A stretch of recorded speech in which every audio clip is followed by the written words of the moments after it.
Nganong iya man tang gi-encourage nga atong ibutang ang full armor gid sa Ginoo. Nganong ato mga isulob kining full armor?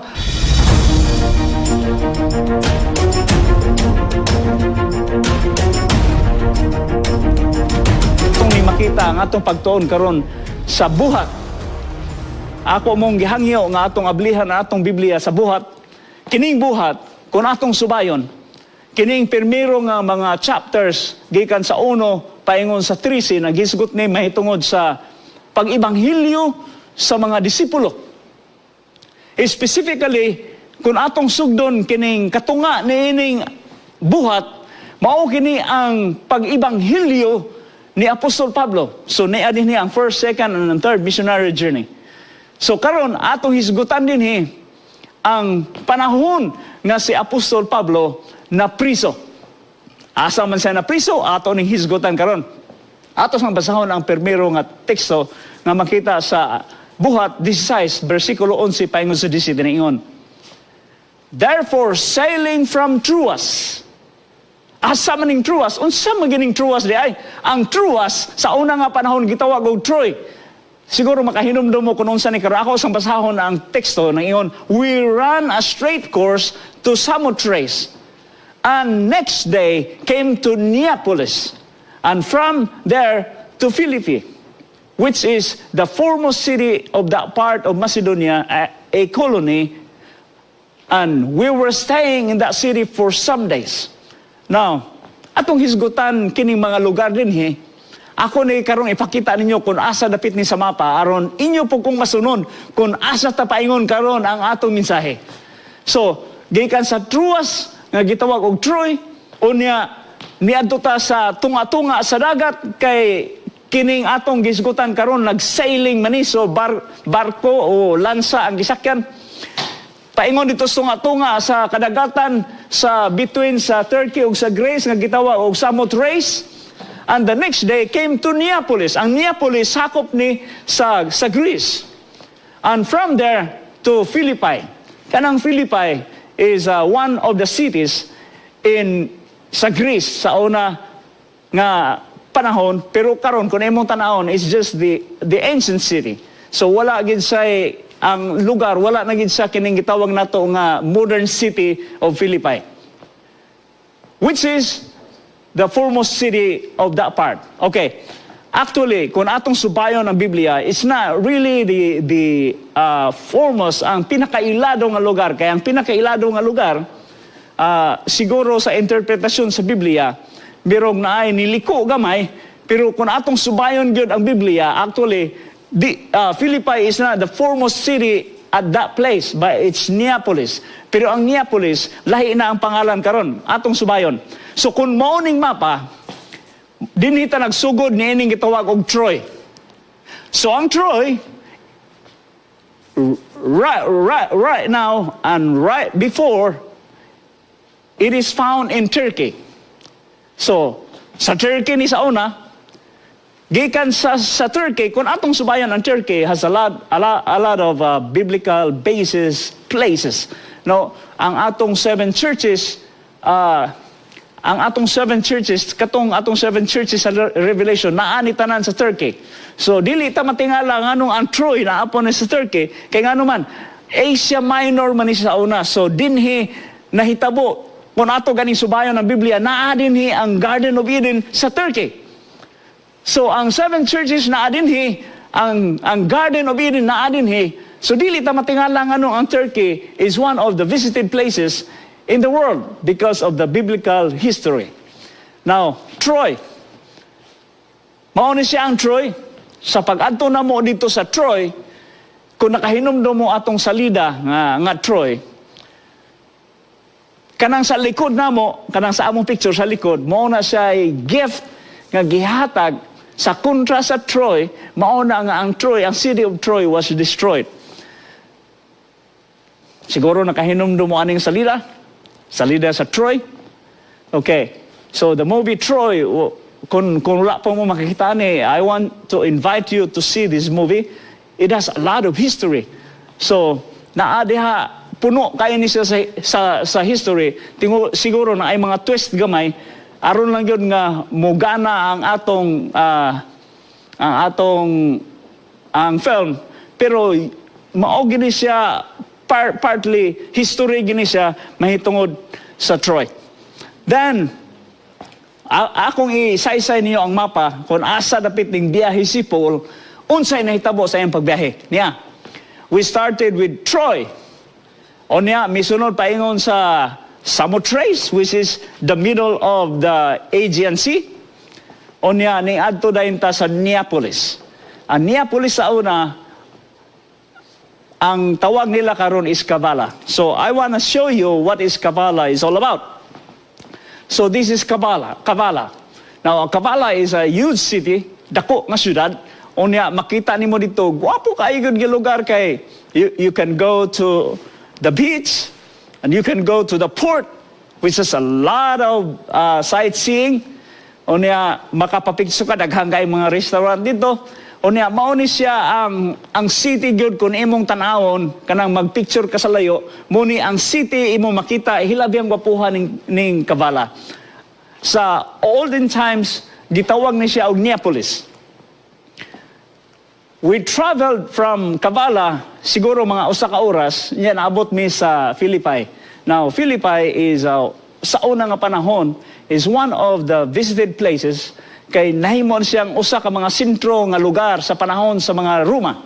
Now, kung imong subayon dinhi, kini siya nga stadium.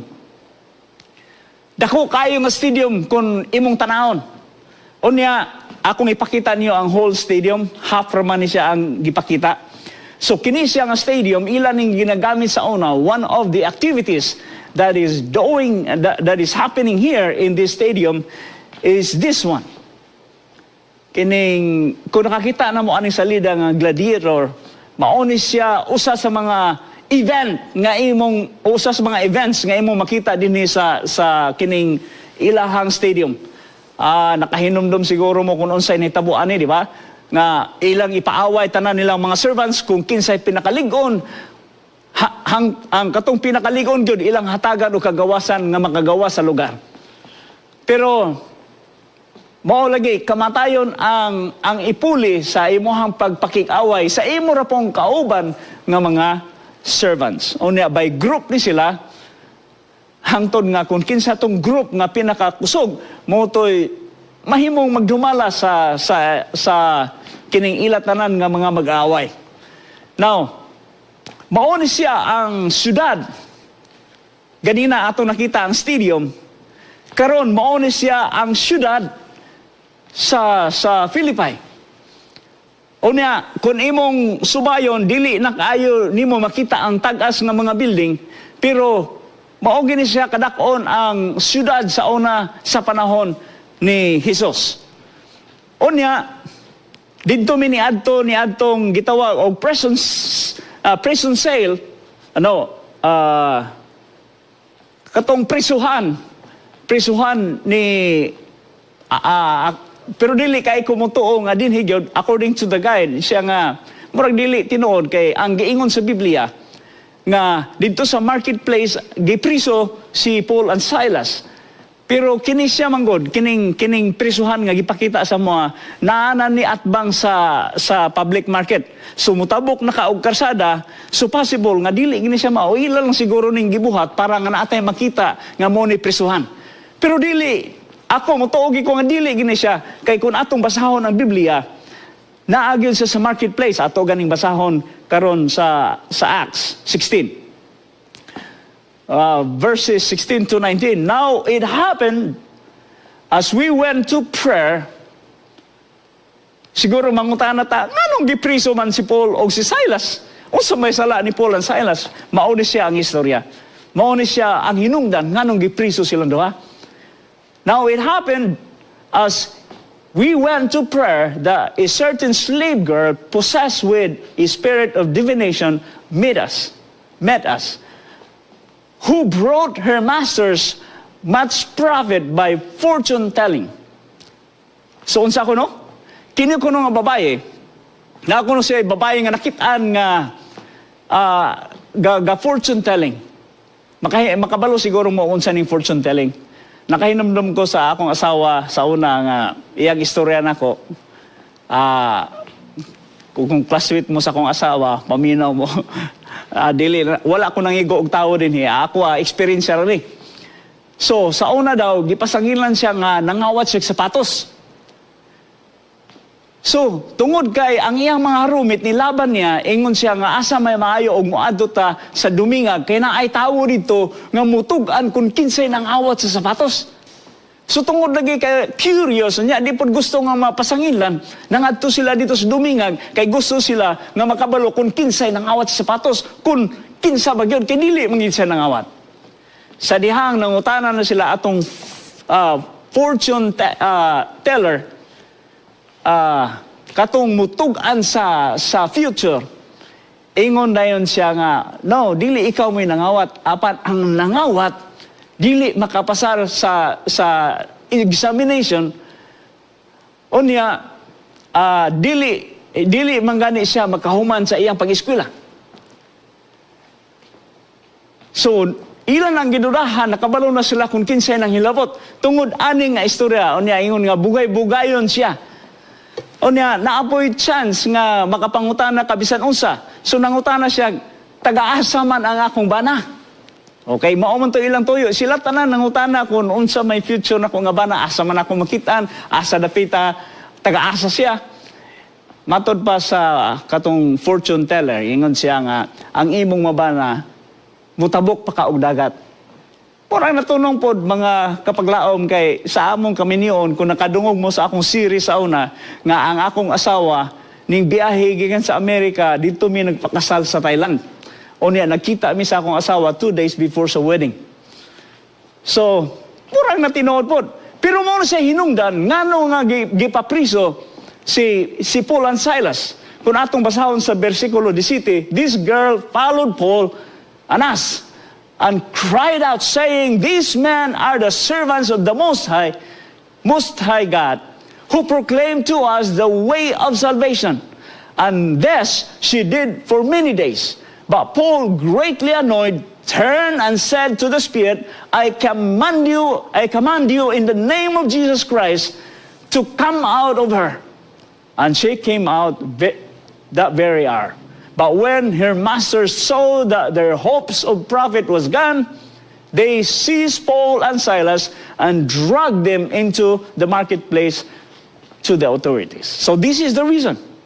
Mao ni siya hinungdan, ngano nga si Paul and si Silas giguyod paingon sa marketplace. Akong gingon gana sa marketplace, it's not beyond the street, but it's in the marketplace. So kung atong subayon ang istorya, dito gid sa marketplace, sila gi-detain, dili gito tawag priso, detain center. So dito sila gi-detain. Atong hisgotan karon kung kinsa tong nagpuyo nga Satanas, nga tuwa sa babae. Unsa giingon dito? Phaeton spirit. Kinsa maning Phaeton spirit? Matod para ni Ellen White, one of the only named spirits in the Bible, the Phaeton spirit is a coiling spirit that works to squeeze out the breath of life. Unsa ganang breath of life is the Holy Spirit. So sa niya, iyang kumuton ang Holy Spirit nga naa na to. Aron mo gawas. And cut off your lifeline to God, which is your prayer. Iyang putlon ang atong communication ngadto sa Ginoo nga mao atong pagampo. To accomplish his deadly agenda, this spirit will remind you of the ones from your past, surround you with ungodly influences that tempt you to compromise the Word of God. Kaabi giday mo ni trabaho ni Satanas.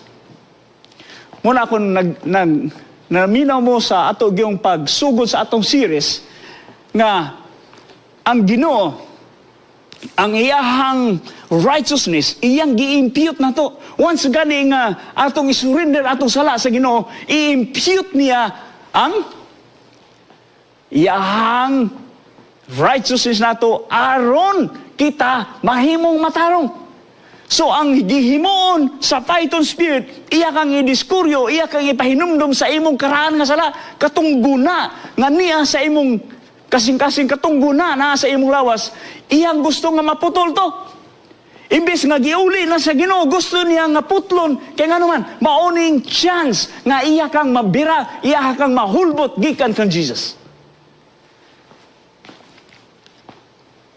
Versikulo 22, nangingon, Then the multitudes rose up together against them, and the magistrates tore off their clothes and commanded them to be beaten with rods. And when they had laid many stripes on them, they threw them into prison, commanding the jailer to keep them securely. Pagkaluoy sa kahimtang sa usa ka magtutuo sa Ginoo. Kahimtang sa mga tao nga nagabuhat sa Ginoo. Sa atong mensahe, itong miaging mga adlaw, nga bisan pa na ata sa kalisdanan, dili ta mag-uol, kaya naman, na kunaan na si Kristo na to, makabaton ta og kalipay, makabaton ta og kalinaw sa atong una-una. Kaya nga naman, si Kristo mo'y maghatag nato sa kalinaw. Ato ning tanawon karon kung nakabaton ba si Paul and Silas ning atong gihisgutan, kay siya mangiga istorya aning atong mga hinagiban, atong gamiton sa pagpagiaway sa atong kaaway nga mao Satanas. Sa dihang gisulod sila dito sa prison cell, actually dili gid prisuhan, kining ingon nila nga detention center. Unsay gihimo? Ang senturyon, gisugo kining senturyon, kabalo ba mo ani? Kanang mga karaan nga senturyon, kanang mga muawayay sa unang panahon nga sa Roma, kanang mga karaan nga wala na nila gamita, kanang ni-retire na, mo na ilang gamiton pagbunal sa mga piniriso. Mauni sila ang ginagamit kining gitawag nila Roman scourge. Unya, ang PC ani, ilan ning gibutangan og putaw sa tumoy, unya na mga hait-hait sa tumoy nga iniglabtik nila, inigdulot sa imong lawas, ila dayong birahon. Pagbiraan na, magisi dayon ang imong lawas. So inani ka painful ang ginahimo sa una nga panahon kung pananglitan piniriso ka. So si Paul and Silas sa dihang gidakop sila, gigamitan ni ining bakos, unya paglabay, ipapilit sa lawas, paghuman sa lawas kay hubuan man to sila. Nakakita man jud ko ani kining sa Roma bitaw nga unsa ilang ginahimo, ni adto mi sa Efesos, ni adto mi sa uban-uban nga mga lugar na sila'y kahoy dito nga dito ipagakos ang pagakos ang piniriso. Unya sa pagakos ana sa piniriso, ila day nang bunalan, pagbunal nila, pagdulot dayon sa kining scourge, ila day birahon, pagbiraan na mga gisi dayon ang likod o maggisi ang dughan. So inana ka pait ang hiaguman ni Paul and Silas. Pero kumusta man? Nasuko ba sila? Nagul ba sila? Niya, kung unsay nitabo.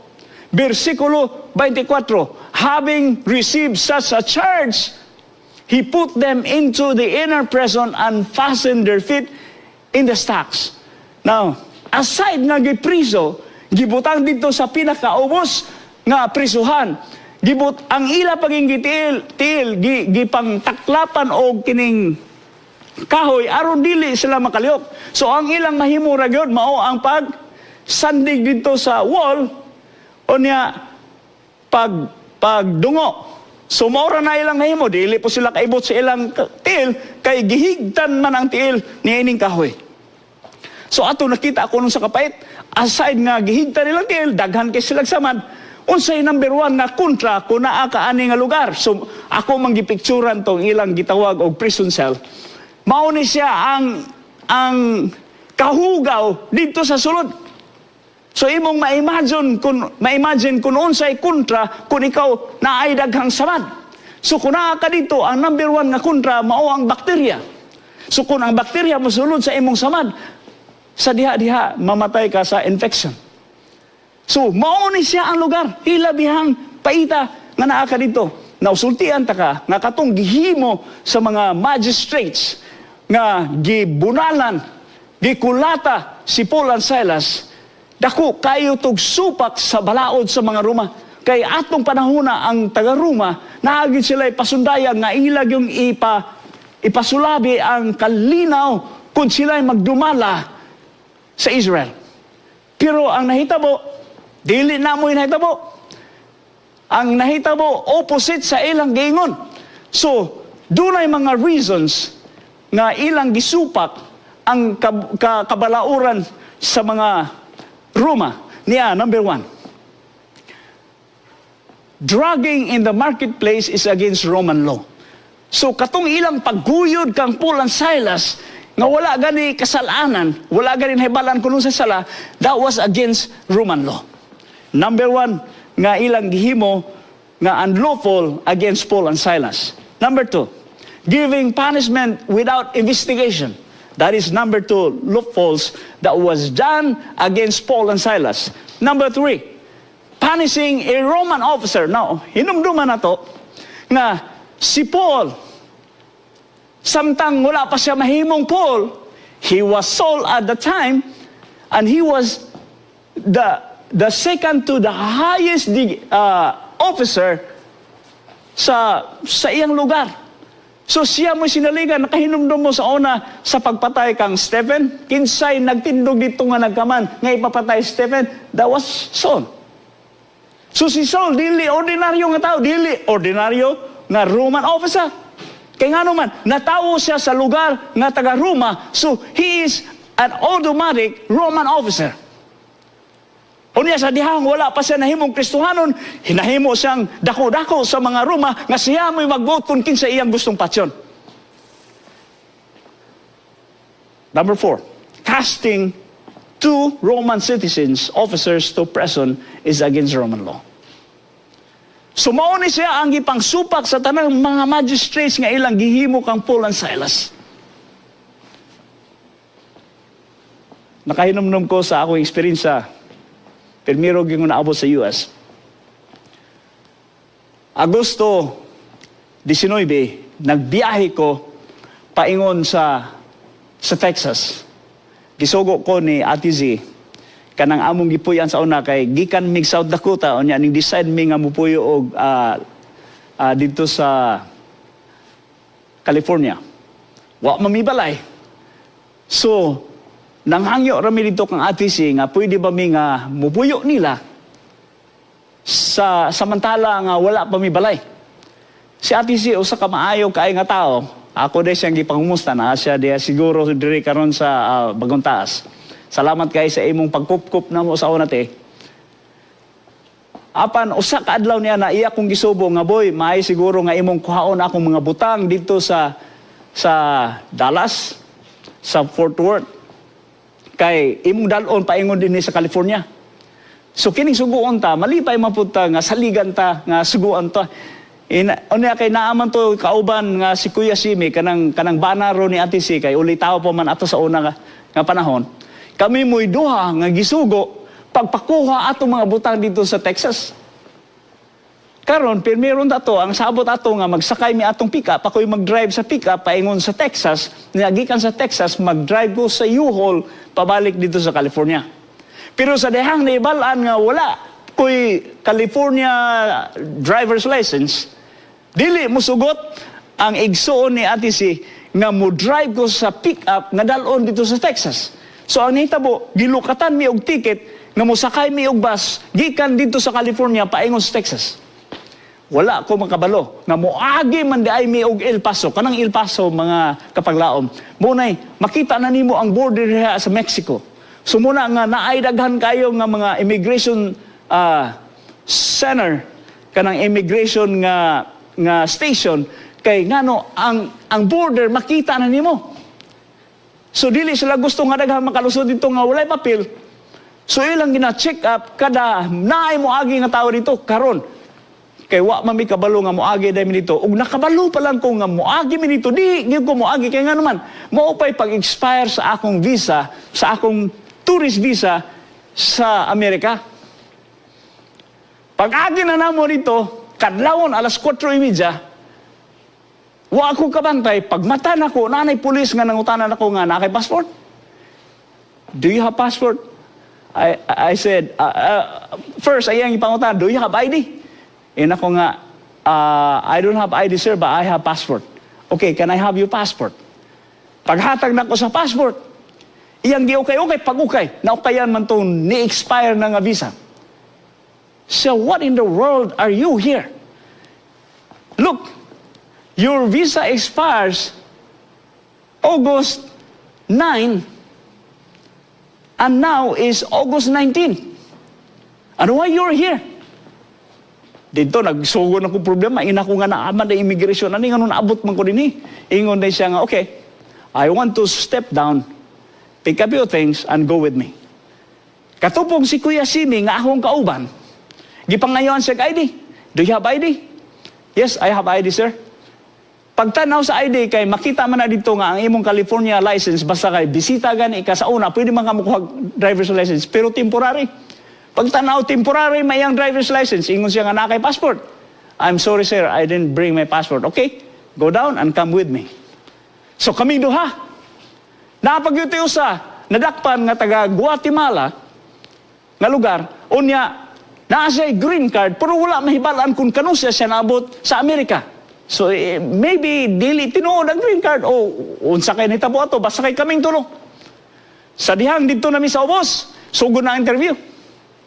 Ingon siya, nganong nakaabot man kaninhi? Ako siyang gisultian sa tinod, nga gisugo ko, ni Antisi, nga pakuha itong butang dito sa Texas, nga ipabalik sa California. Siya nganong niagi man kaninhi? Ingon siya nga, do you have any evidence nga legal ka sa imong pagstay dinhi? Nakahuna-huna ko nga maigani kay naka-file og petition si Pastor Cañales para sa ako pinagi sa akong asawa. So ang nag-file og petition ng akong asawa para sa ako akong gipakita sir mo ni ang petition sa akong asawa. Siya nga asa man di mo asawa. Inako nga akong asawa is an immigrant here in the US and she is working as a nurse. Right now she is working in the hospital.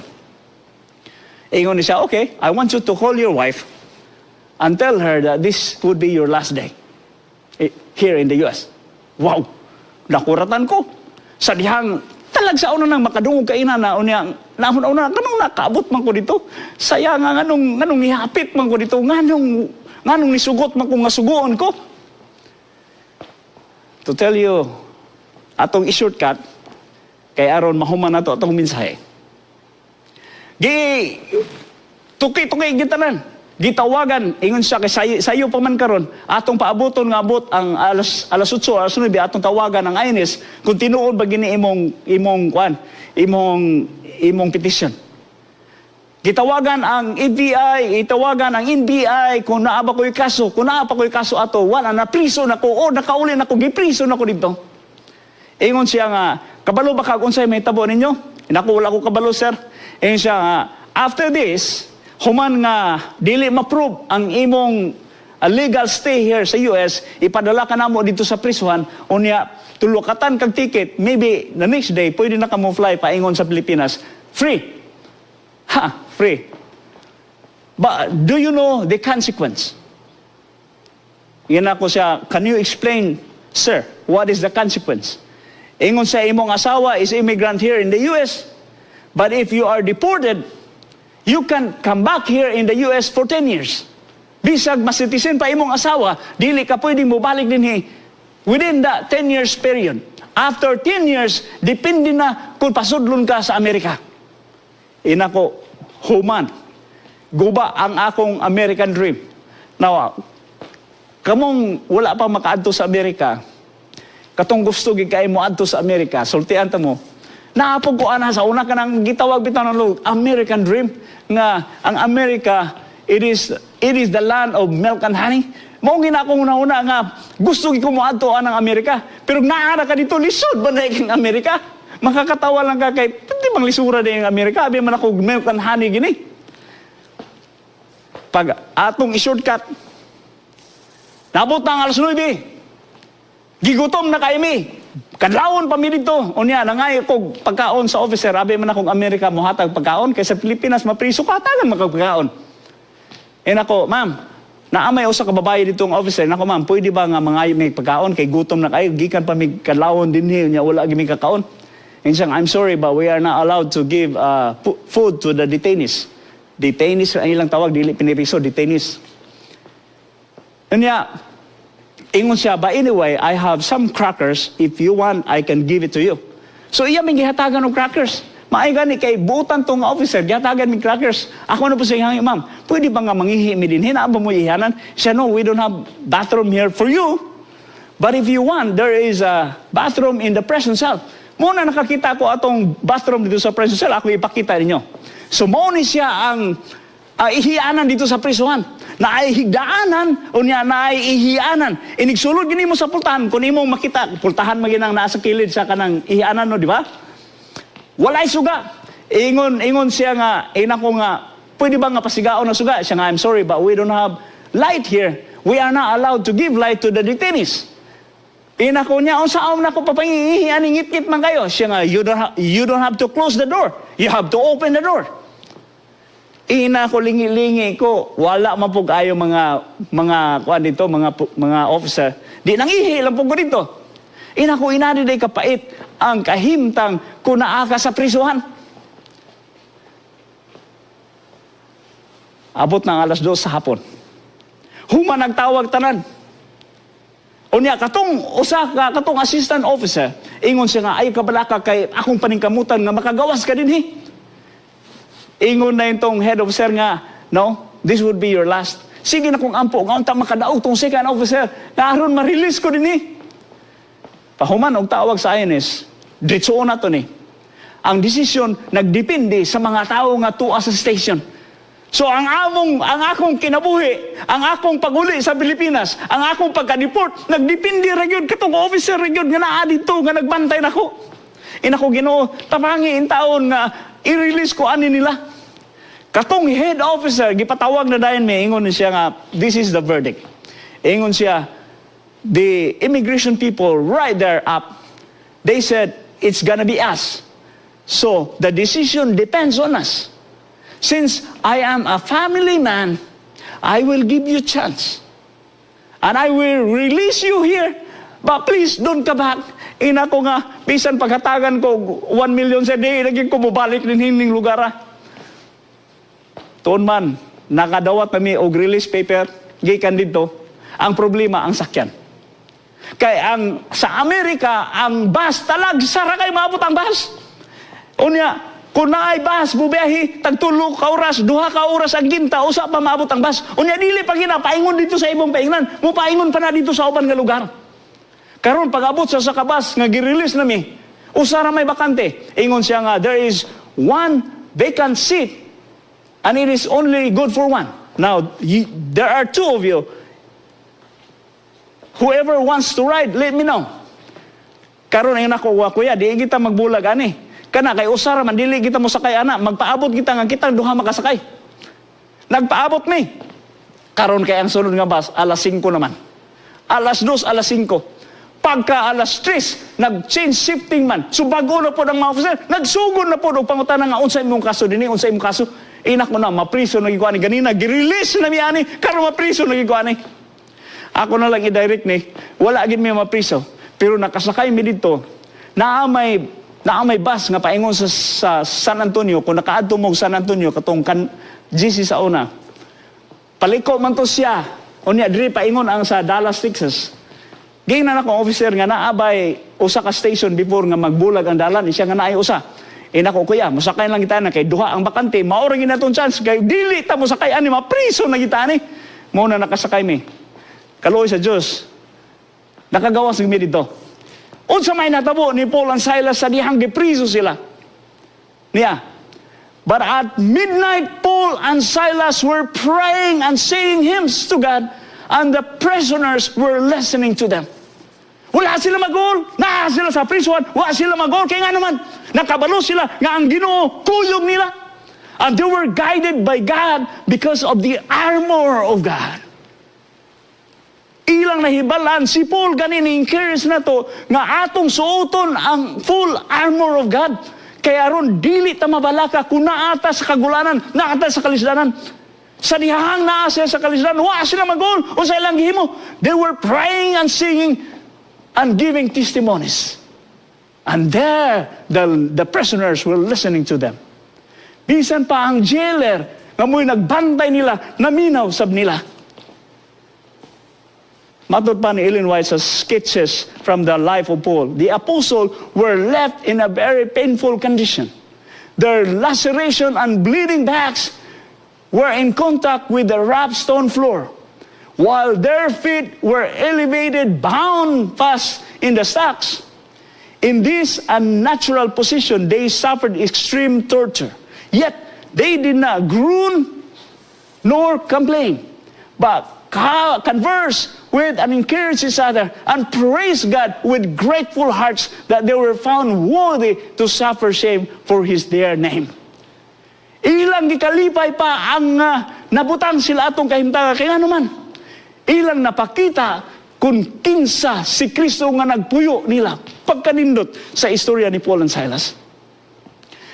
Kabalo mo kung sa resulta? Then, sa pag-abot, sa midnight, unsay nitabo, there was a shaking, and the shaking opened the doors. And when the doors were open, kun kamo, piniriso, unya na open ang door, mulayas mo dili. Kung mutubag, siguro man ako karon mulayas, bisag ako siguro mulayas ko, kay chance na ning wala na ibagbantay na to, layas na tani. But no, Paul and Silas stayed.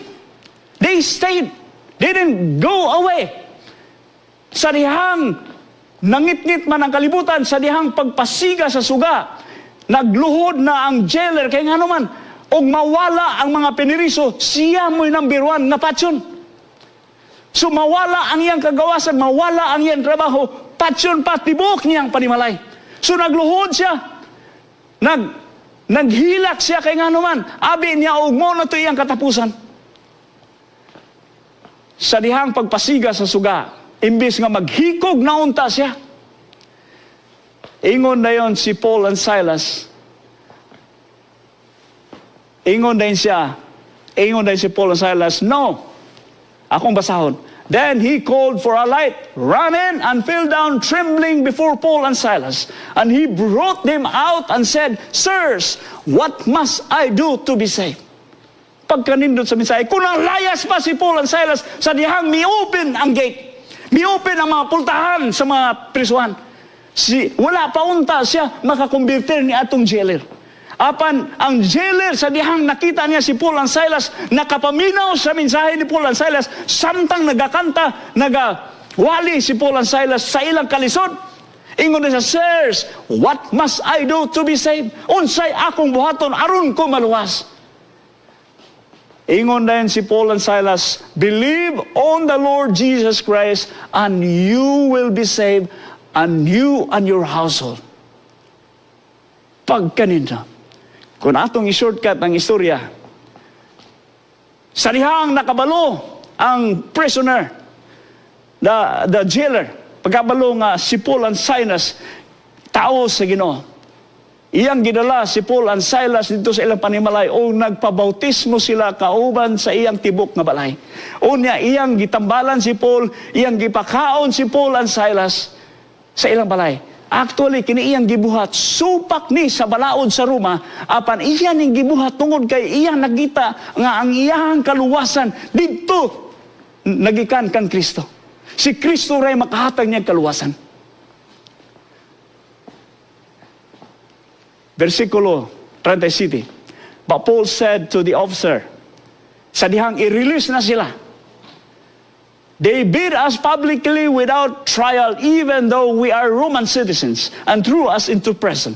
And now, do they want to get rid of us quietly? No, let them come themselves and escort us out. Di mo sugot si Paul and Silas nga magpabilin sila dito, nga dili, walay mahitabo. Na ako eksperyensya, mubo nga eksperyensya before ko mulingkod. Nagtudlo ko sa una sa elementary sa Tukuran. Mahilig man ko aning magcamping bitaw o niya maghatag o kanang kining gimmick aning camping. Kung kini ako mga estudyante sa high school sa una, sila ni Pastor Janster, kabalo ni sila kung unsay akong activity dito sa academy. So pag-abot ng kong elementary, nagbuhat po kong gimmick dito. O niya, anang camping, ang gimmick nga akong gihuna-hunaan nga magbuhat mi og kay kining Tukuran na amay daghang Muslims. Ina ko nga anya kay sikat man king abusayap ato sa una, ina ko nga atong gimik karon nga ang Abu Sayyaf musulod sa atong kampore, unya kuhaon ko, kulatahon ko, unya dalon ko. So muna among gimik. Unsa kinsay akong ikontak, nagpuyo ko sa vice mayor sa Tukuran. Unya ang bana general sa sundalo sa Pulacan. Ang mga tao sa balay, katong gapanday sa balay, mga sundalo magito nga tinol, mga sakop man to ni Angkol, kauban sa driver. Ako silang gisabot nga pwede ba nga moadto mo dito sa unyang gabi, mga alas 12, moadto mo dito sa among gikampingan. Unya inyo kung adtuon dito kulatahon ko niyo, mono to mo sabot nga kuhaon ko niyo mga Abu Sayyaf mo. Ina ko, uy, pananglitan og managan ang mga estudyante, kinsa may mubantayan ng mga estudyante niya, wala na laing teacher. Kaya ako mga kauban, sultian tabo puro mga babae. Ako ray o sa kalalaki, niya ako may gadala sa camping. Ina ko pananglitan, wala mga babae nga maestra nga tuwa dito, unsa may tabo. So akong gihimo, akong gisabot kay naamay atbang gyud sa gate, naamay officer dito sa pulis, akong giingnan sir. Naami himoon nga gimik karong gabi, gusto na ko nga ikaw mo mubantay sa gate. Unya ini panagan sa mga estudyante, imong tugnan sila, ino nga gimik ni ayaw mo kabalaka kay dili ni tinuod. Karon kay naulahiman ang niadto dito nga mga kauban ako nga mga Abu Sayyaf, mga kauban to. Sa dihang naabot sila instead nga alas 12, alauna man sila naabot. Pagka alauna, natulog na ang pulis. Wa na siya kabantay. Sa dihang gisugdan na, gikulatan ako pa, action kay mo man to among gihimo, drama man. Ligid-ligid ko dito, gikulata ko nila, gisumbag ko nila, por hinay ra, wala ra gud gidrama ra gito. Sa dihang nakakita ang ako mga estudyante nga gikulatan ang teacher, unya gibira-bira na, unya giyon nga mga Abu Sayyaf ni amon dalunin yung maestro. Sultian tamo nga tanang mga estudyante nga to dito nanagan pagpanagan nila. Wa na may nakapugong sa gate. Kaya nga naman, why nagbantay sa gate? Instead nga training round ato namo sa among camping, nahimong activity sa lungsod. Kaya nga naman, ang mga bata nanagan, kaya ang mga ubang mga anak ato, mga anak sa pulis, ang uban ato, anak og vice mayor, ang uban ato, anak og dagko, kayong mga opisyalis sa municipal. Sa dihang pagpanglaya sa mga bata, wanay nakabantay. Naabot na ang chief of police. Ingon ang chief of police, ingon siya nga, Mr. Price, gusto na ko nga dalon ka dito sa presinto, kay dili ka safe din kay basig na ay muanhi di mga ginikanan, unya basig hilabtan ka, kulatahon ka, maay nang maadto ka dito sa presinto, kay libre ka dito. Unya kay wala man sila ipasudlan ako. Ingin siya nga, pwede ba nga ipasulod ta ka sa prisuhan, samtang wala pa ko'y pabutangan nimo. Sultian ta mo mga kapaglaom, nakasulod gyud prisuhan niadtong panahon na. Ang akong kauban, tinuon yun nga piniriso, dili kay ordinaryo ra nga piniriso, tinuon nga mga piniriso. Kinsa ganito kong gipuyan? General sa sundalo. Kadlawon pa, anang pagkabalo ni Angkol nga, to ako sa prisuhan, sa sulod sa prisuhan, anang kadlawon, wala mabuntagan, ning paingon na dito sa Angkol, paingon sa presinto, dito sa prisuhan. Sa dihang, gakanaog pa lang sakyan, gasinggit na si Angkol, nga anong imo maninggi priso niya akong bagon, kung unsay may tabuan ni ikaw mo ya akong panon. Basta ako nakitaan ang chief of police nga nagluhod-luhod at tubang sa akong Angkol. Dili na ako padakon kayo ang istorya, pero sultian ta mo kung naay Kristo nato, kung siya mo'y magdumala sa atong kinabuhi, kung atong gamiton ang atong gitunan nga mga gear, aron kita ikwipo sa pagsugat sa atong kaaway. Kung na ang Ginoo na to, kung siya mo'y naa sa atong kinabuhi, siya mo'y atong manalaban. Dili ta mag-uol kung nung sa'yo mitabo, kaya nga naman, naatay mang nalaban nga mao si Kristo. Matod pa ni Ellen White, the apostle viewed their labors in Philippi as not in vain. They met such opposition and persecution, but the intervention of providence in their behalf and the conversion of the jailer and all his house more than atoned for the disgrace and suffering they had endured. So ang panalangin sa pagdawat sa jailer sa Santos nga bautismo, sa pagdawat kang Kristo, igo na sa ilang giantos nga kapait dito sa prisuhan. The Philippians so represented in the deportment and presence of mind that the apostle, the spirit of religion of Jesus Christ. The apostle might have fled when the earthquake opened their prison doors and loosened their fetters, but that would have been an acknowledgement that they were criminals, which would have been a disgrace to the gospel of Christ. The jailer would have been exposed to the penalty of death, and the general influence would have been dead. So kung nihawa pa sila, katong jailer unta, wala makadawat sa kamaturan, na priso unta to. Panalangin sa Ginoo. Not only that, unsa pagiging nito, the Philippians could be acknowledged the nobility and generosity of the apostles in their cause of action, especially in forbearing the appeal to higher power against the magistrates who had persecuted them. The news of their unjust imprisonment and miraculous deliverance was noised about through all the region and brought the apostles and their ministry before the notice of large number that would not otherwise have been reached. Sultian tamo mga kaigsunan nga ang simbahan na tukod dito sa Philippi tungod sa eksperyensya ni Paul and Silas. Ako mong giampo, naunta, makabatunta, atong masulob ang full gear sa Ginoo. Aron mamahimutang example, makatindog ta kauban niya, o mamahimutang mga witness niya, mahimutang mga magtutuo o magwawali niya. Magampo ta mga kaigsunan sa pag-close nato sa atong mensahe. Ginoo, salamat kayo sa eksperyensya ni Paul and Silas. Nabisan patuod, nagkalisod sila sa ilang kahimtang, apan ilang gisulob ang imong hinagiban alang sa among pagpakig-away sa Satanas. Karon Ginoo, ako nagahangyo nga imong kaming suluban sa imong hinagiban. Naunta, amo ikaw nga masulod ang balang espiritu magapuyo sa among kinabuhi ug kaming tanan managkalipay sa pagpaabot kanimo hangtod sa imo pagpadaya Ginoo. Imo kaming hibalikan dinhi makit-an nga nagmatinud-anon sa among pagtuo kanimo. Salamat kayo sa imong kaayo. Kining tanan among gisalig sa ngalan ni Hesus nga among manluwas. Amen.